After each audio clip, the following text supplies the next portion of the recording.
Welcome back, everyone.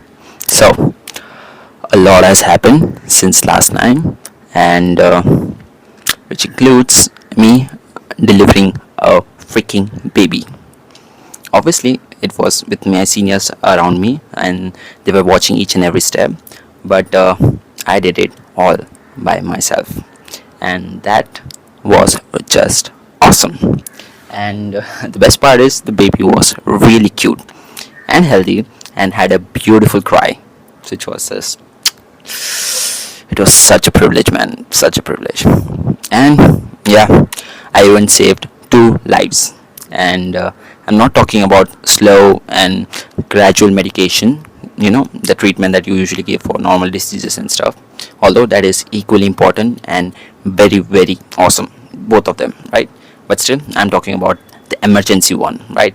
And full on adrenaline life saving stuff. So yeah, I had two encounters of such, which was just best. And these are the moments, when you realize all of the goals, all of the little landmarks you put for yourself, aiming really high, you are achieving. Day by day, you are getting closer to your goals, just like I planned for it. This is how I planned it, this is how it's happening. And it is definitely not a free ride.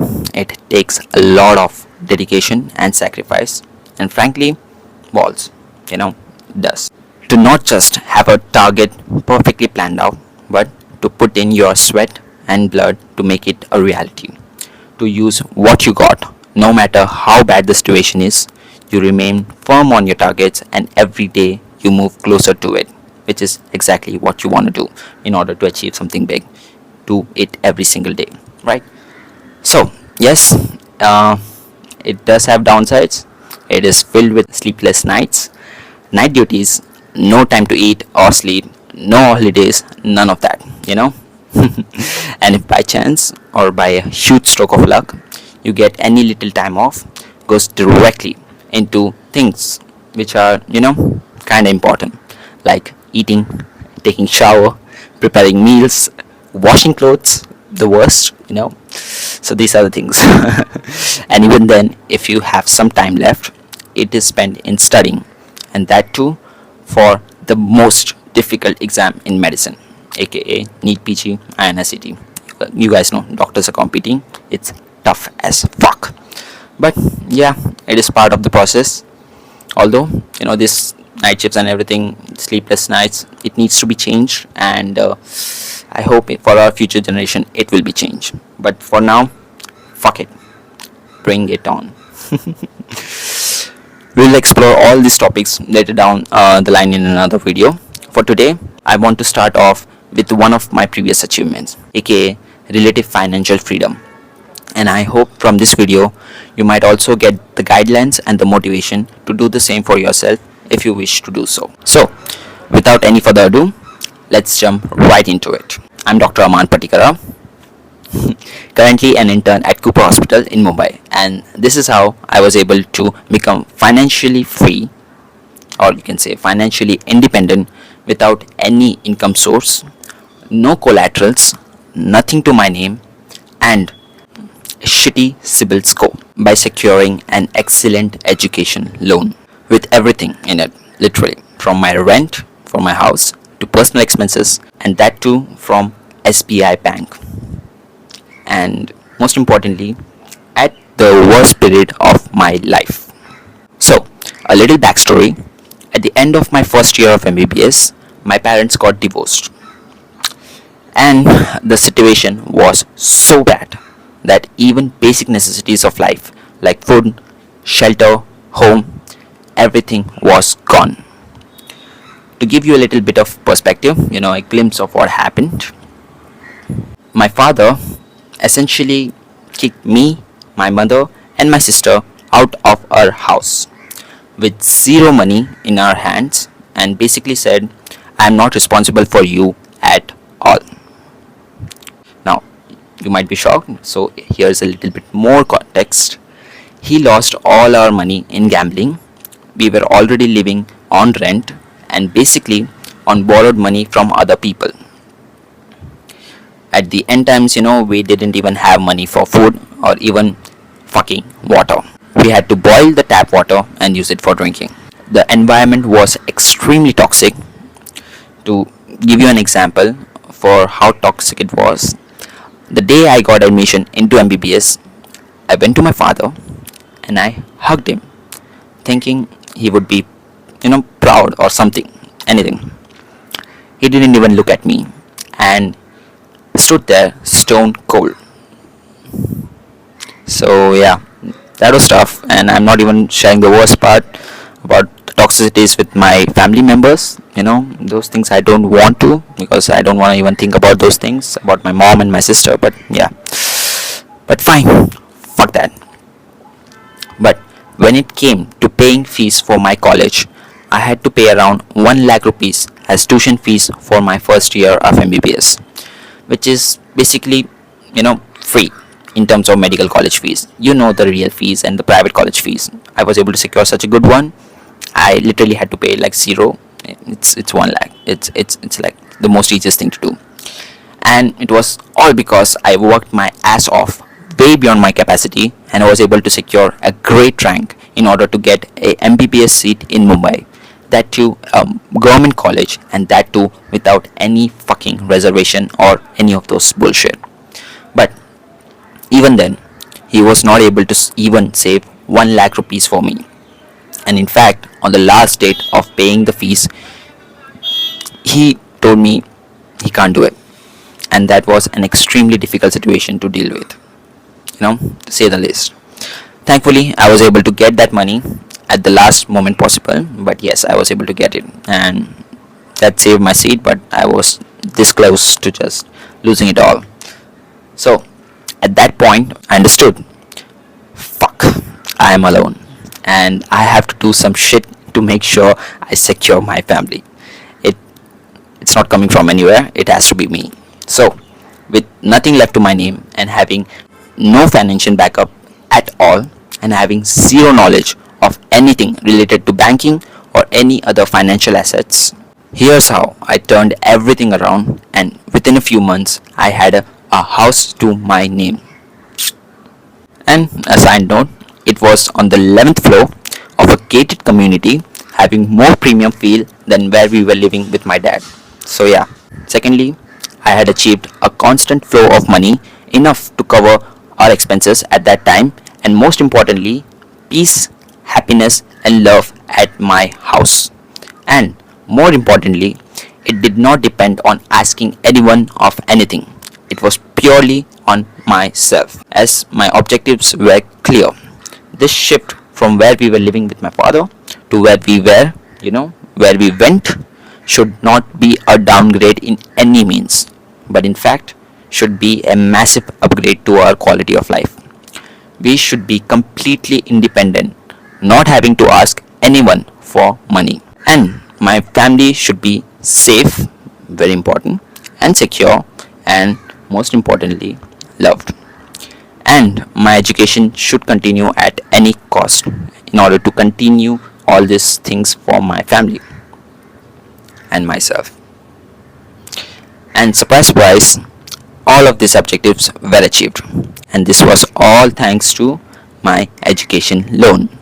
Now, I know every person's condition is different and everyone will have a different challenge, but this video is like a guide and motivation to go out there and take things in your own hands and excel with whatever you got. And since everyone's condition is different, I won't be commenting very specifically about each and every step, as that would differ greatly from person to person, but I would give a broad overview and most importantly very practical tips, very practical tips to ensure you get what you want. I will tell my story and hopefully you can use it to your best.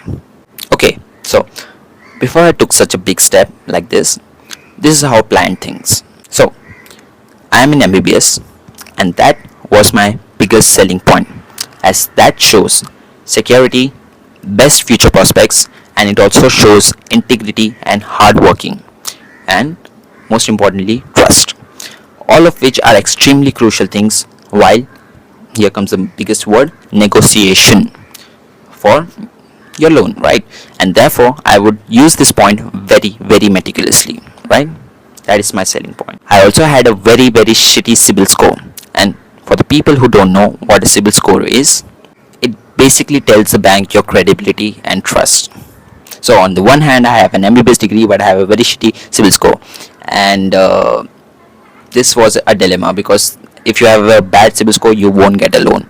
Now, the reason for the bad CIBIL score was not because of me, it was because of my father, who had taken money from all kinds of credit cards and stuff and had not paid them back. So, my score was fully fucked, and therefore, there was no way I was gonna get any loan from any bank at all. Period. So, I had to fix that problem. Second, even if I managed to get an education loan, that does not solve the most important problem I was facing, that is securing a home. Remember, we were kicked out.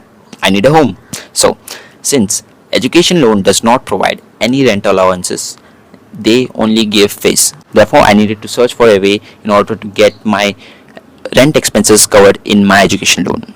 Third, I also had to find a way to generate income so that I can fully fund myself and do not put any unnecessary pressure on my family. A very, very, very difficult thing to do, especially since you are in MBBS. And the reason for that is because you don't have any marketable skills, aka you're studying an extremely difficult and time consuming course, and on top of that, in my case, I was spending at least 4 hours traveling in locals every single day, which mentally and physically breaks you like nothing else. Along with that, there are shit ton of problems that you have to deal with, especially with the situations that you have and the academics and all the college politics and bullshit, those things.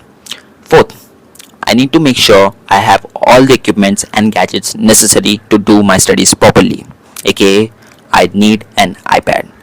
Now you can understand, for me, academics is very important. I need to take that also very seriously.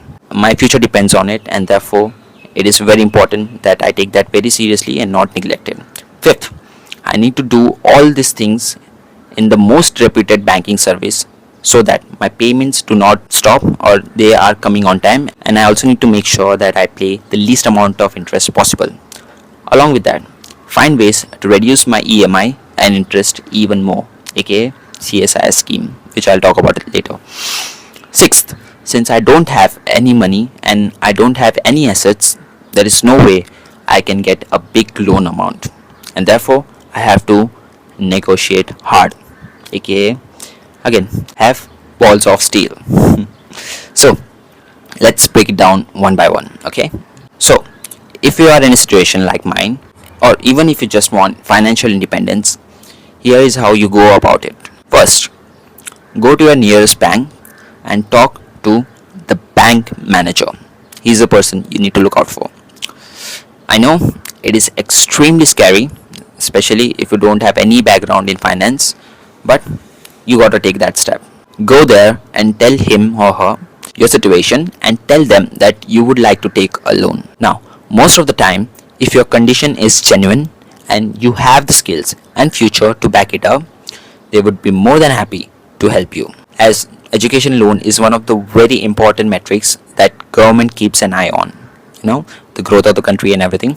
So it is an important aspect of that, and it evaluates the performance of banks, and the more education loan they are able to execute, the better their audit and standing is in the eyes of the government. They get more benefits.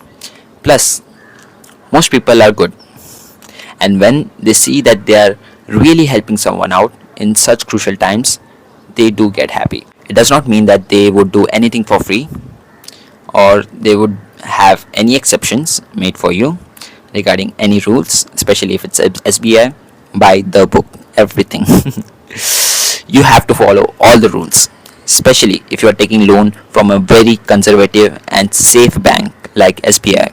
So you will have to abide by all the rules, but you will have an excellent mentor, aka the bank manager. He'll be in your side.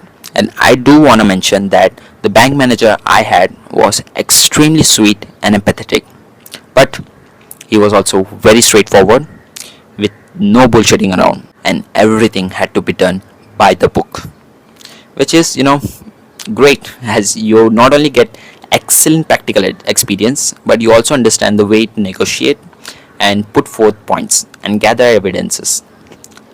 And sometimes it's just very bizarre evidences, but you have to do it. Yeah, and it's really annoying, and there are some very unnecessary rules also, but hey, you learn a lot. So I got a fair idea that every bank was more than happy to give me education loan for education purpose. I was lucky in that case, as I was doing MBBS, a major plus point for me. But they were not ready for any other expenses like rent, iPad, etc. And for that, here comes negotiation. I will give you an example of one of the bizarre evidences gathering processes that I had to go through. So, I used a screenshot of my college website saying that they won't be providing any hostel facilities to the new coming students, and we are supposed to make our own living arrangements. And I used that as proof that I needed to have my own accommodation, and therefore I should be allowed to get rent allowances for education loan, as my education won't continue without a rent allowance. I won't have any place to stay. But for the general public, I would recommend doing this. You can go to your admin department in the college and tell them your situation, that you need a house for yourself and your family, and they will be more than happy to provide you a letter saying that the bank must allow funds for your accommodation. So once you have a letter that's by the book, you can have an accommodation for yourself. Next, you need to check what's the upper limit of your loan that you can take without any collaterals. That's an important point, without any collaterals, since we don't have any money or any assets and we don't want to put anything online. So during my time, it was around 7.5 lakhs, the upper limit. Now, your job is to make sure you get every single penny out of that 7.5 lakhs. Now, you might be confused at this point. If I can get 7.5 lakh loan, then why can't I just apply and get it? Turns out, you can't. You actually need to provide evidence and proof and justification for each and every single penny. It's entirely opposite to foreign education loan, where basically you can just take out money as and when you need it. And the reason for this is because India still treats their students like little kids who don't know anything and would waste all their money. Whereas in foreign, they treat their students like sensible adults. But hey, I totally get why India has to take this position. I have seen way too many people take way too many dumb decisions in this financial realm. So yeah, I think they are justified to do it, and that to people from my field. It's mind-boggling. So I guess it's for the best, but for people like us, we get fucked in that crossfire. But fuck it, that is how it is. We have to deal with it accordingly. So now your job is to justify that you need all of those 7.5 lakh loan. Next time, after talking to my bank manager, I remember my bank manager told me to register on a website which is for education loan purposes used in Maharashtra, and make a formal proposal from there. And then when he would receive that formal proposal from that website, he can start his work from his end. And I remember the upper limit is 7.5 lakhs, and I made a proposal for 7 lakh 49,999 rupees and 99 cents. And more importantly, I had justification for each and every penny. I remember when he saw my proposal after registration, he laughed, and he was kind of impressed that I had a genuine justification for each and every penny.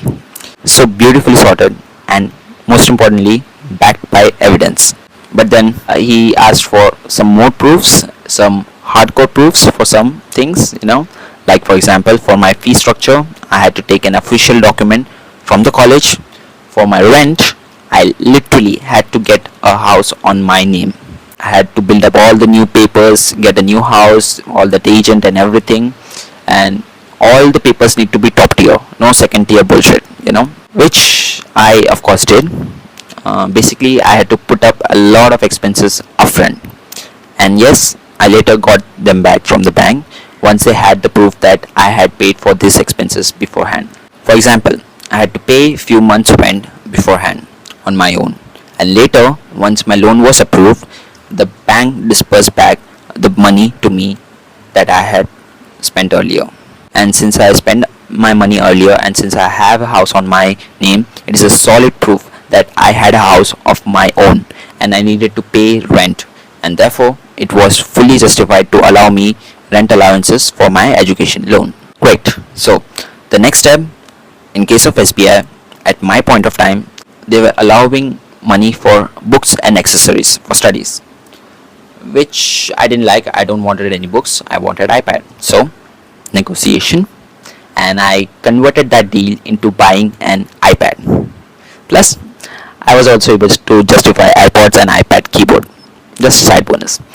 Next, so I got all of my major expenses covered, that is fees, rent, and study materials. So far so good, but why stop here, Let's go even deeper.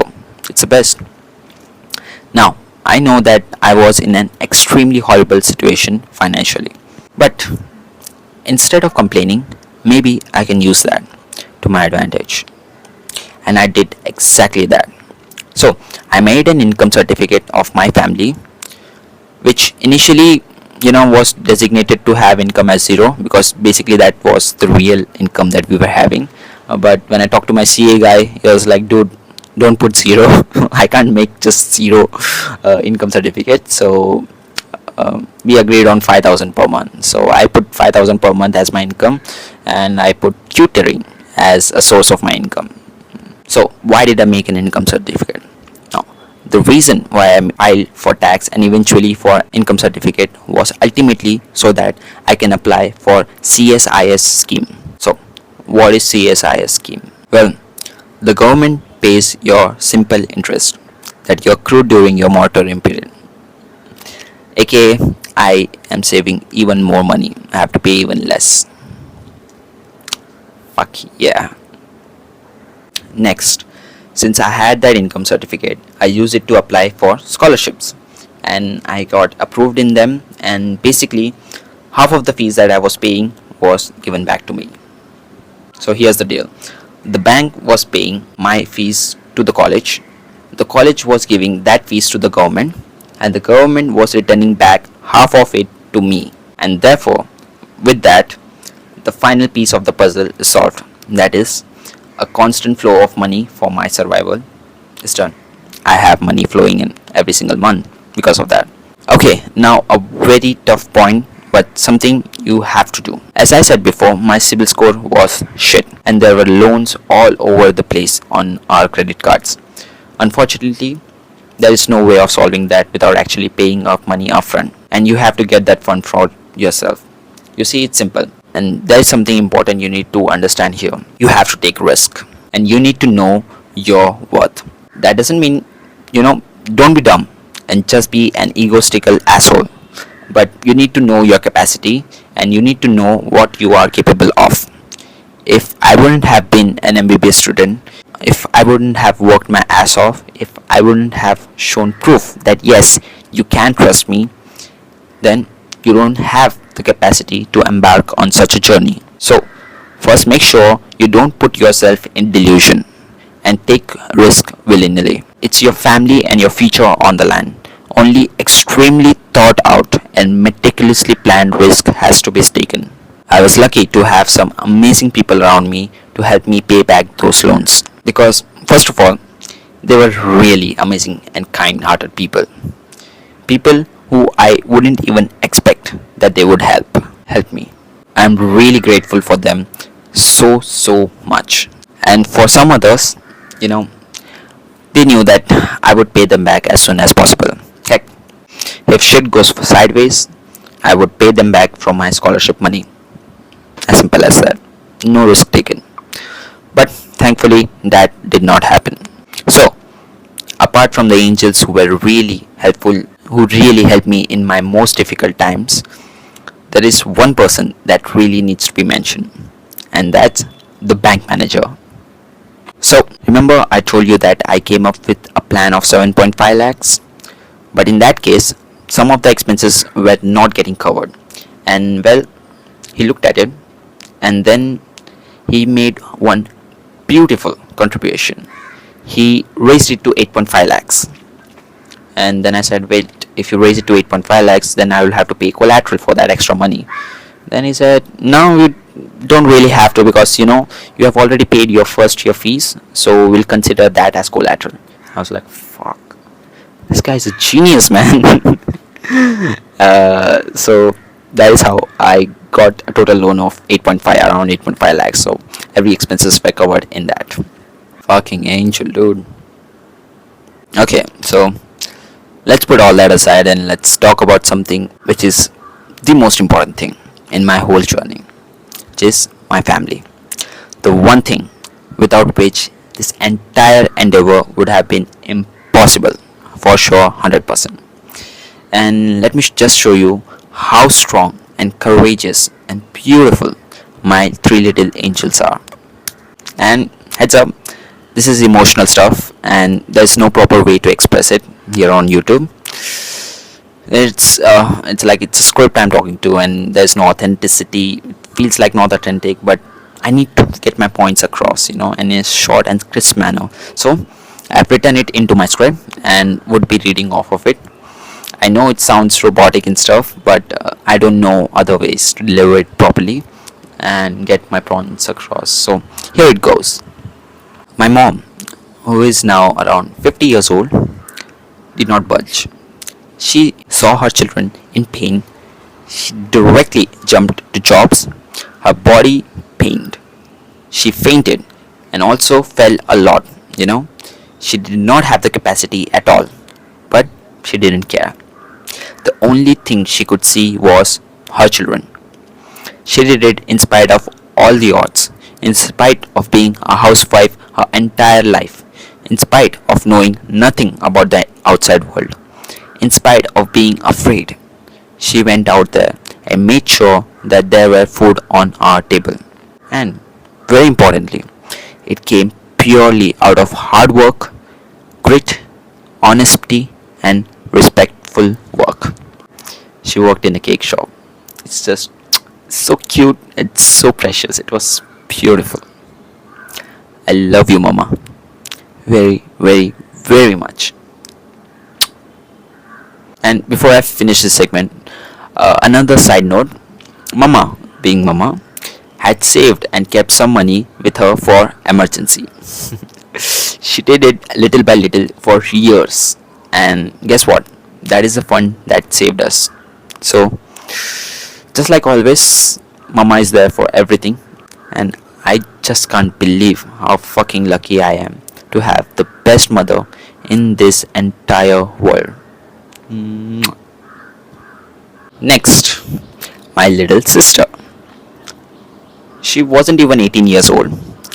She left all her studies, determined and spearheaded, extremely smart, went into the real world, faced each and every challenge like a goddamn superhero, gave interviews at the highest level organizations, for example, JP Morgan, cracked them despite having no degrees or any other fancy stuff, joined it and excelled in it.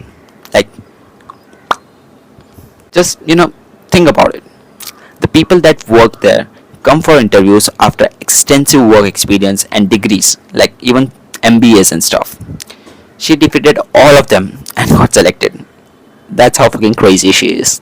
Like, there was this one time when she cleared all the interviews of a specific organization, a very top reputed organization, but later she was told that she isn't even 18 years old. Therefore they cannot take her on the job, right?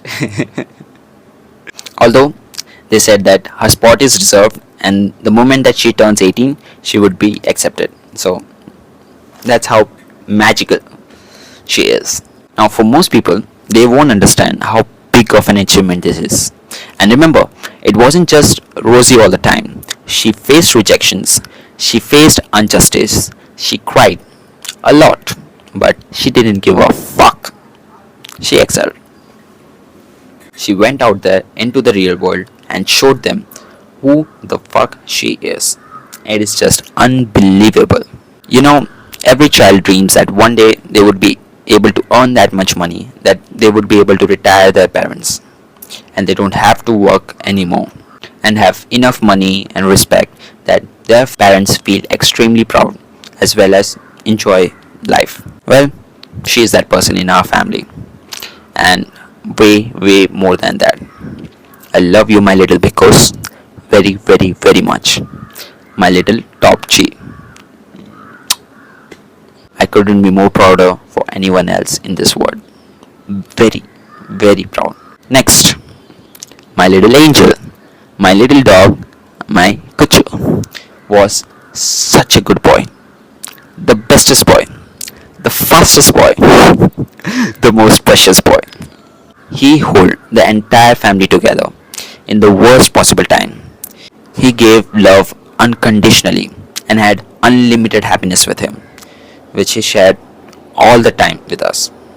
Whether we wanted or not, we had to take it. He was the lucky charm of my family, because of whom it was just impossible to remain sad.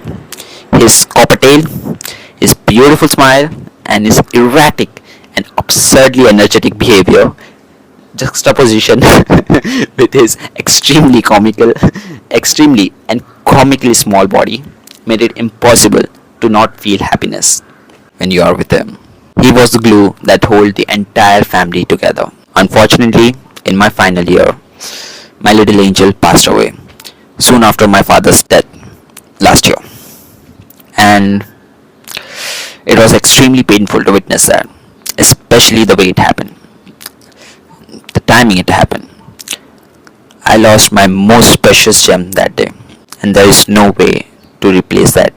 We feel that pain every single day, and we will continue to do so for the foreseeable future, that's for sure. My little baby, Bhai is very sorry. I was not there for you when you needed me the most. And still, even before you went, you looked out the window to see if I was there. You took a good look at Mama, your little sister. You know you were going to go, but even at that point, you were smiling, and you were trying your best to put up a brave smile so as to not make your mama sad.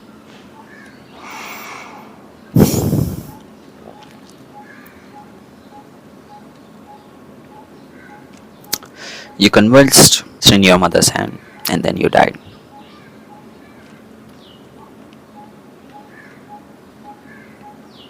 I'm sorry, my little angel.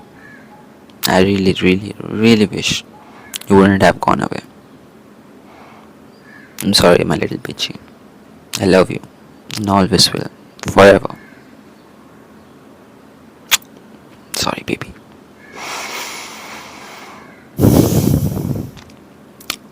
And as far as my dad is concerned, I'm not gonna rant or anything over here. It's very personal, and there are way too many things to be said.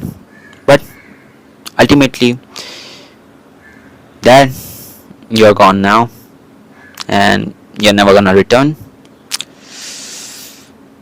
I told you before, and I told you all the time, and I will keep telling you this because it is true, and because it's never gonna change. I love you. I miss you, and I really wish you wouldn't have gone so soon. Okay? I wanted to do so much for you, for the entire family, and you knew in your heart I would do it, I would achieve it. But now you're gone. You're not here to see me fulfill my duties, fulfill my promise, do my best. But I will keep doing it no matter what. You know me. Your stubborn child is just like you. But thankfully, I got my mom's genes also, so I am saved. I'll definitely fulfill my promise no matter what. Don't worry about it, okay? And I'll make sure that everyone we love is taken care of and live the best life possible. And everyone remembers you, loves you, including all of your future generations. Okay? I really wish you wouldn't have left us. I really wish you were here. I really wish you wouldn't have died so soon. I love you, Papa. Always.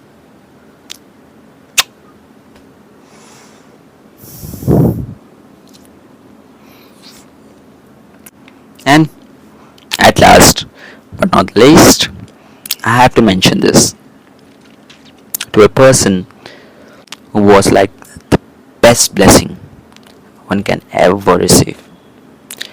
Unreal in every aspect one can think of. The best, the most beautiful, pure and magical. Perfect. You know who you are. Thank you so much. The most perfect person I've ever met. My perfect. Thank you so much for being there for me at my worst, for loving me unconditionally, just like I have for you. I'll always have you in my heart. I'll always love you, and you will always be mine. Okay? Thank you. Me more. Okay, so those are all the important stuff. There are many other stuff to talk about, including but not limited to the motherchode people, both inside and outside the medical college, and the shitty ass things that they do, and all the other bullshit I had to deal with during my journey. And most importantly, how you can also deal with them too. But those things are for another video. So, as you guys know, right now my internship is going on. It's an extremely difficult time in a doctor's life, but I'm learning a lot. And as I said before, I'm saving lives and also bringing new lives into this world. So it is freaking awesome, and I would love to take you all through this journey and keep sharing and educating people with all the knowledge that I gain and all the experiences that I have. I'm still figuring out this whole YouTube thing. It is extremely uncomfortable and way out of my comfort zone. But leaving that aside, even the art of doing it, including making scripts and reading from it, I'm extremely terrible at it. As you can see, all the emotions and everything, I don't know how to put it. I have to read it. And therefore, but I don't want to miss any points, so it was necessary for me to make scripts and read from it. Although, it's really, really not my cup of tea. However, I have to start somewhere, So here I am, and I think it's gonna be a really interesting journey. But don't get me wrong, it does have real and huge downsides to it, for sure. And I'm trying my best to figure myself out in this huge landscape.